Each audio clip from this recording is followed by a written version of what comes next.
Well, as an architect, I say a recovering architect, I can imagine a future where people are healthier. I can imagine a future where the planet is healthier.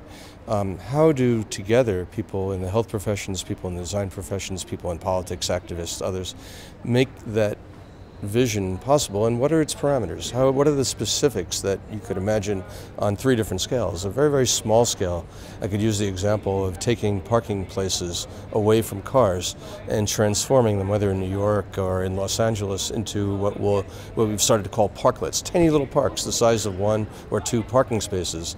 But people could sit in those parks. There are plants. It's a pleasant environment, a public environment, not a private terrace for someone's cafe or restaurant. And the sidewalk is still passable, because sometimes the sidewalks in old towns, traditional neighborhoods, are very narrow. And to have a sidewalk terrace on the sidewalk benefiting the restaurant is not always possible. But how did the seats then come that allow people with stamina problems to stop along the way and maybe walk more if they have an impediment, not just age, but if they're walking more slowly, or if they have a sports injury walking with a cane? Where do you stop and sit and enjoy the walk, but get the exercise that the walk allows because there's a place to sit? That's on a small scale.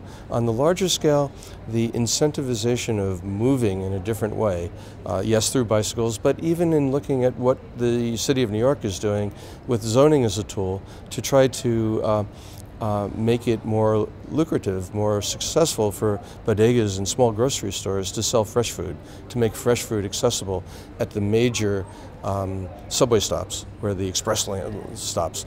Previously fast food and unhealthy food in the majority of cases. So on a somewhat larger scale, you could look at not just the network of bike lanes, but at how regulations change behavior, incentivize or create opportunities for that.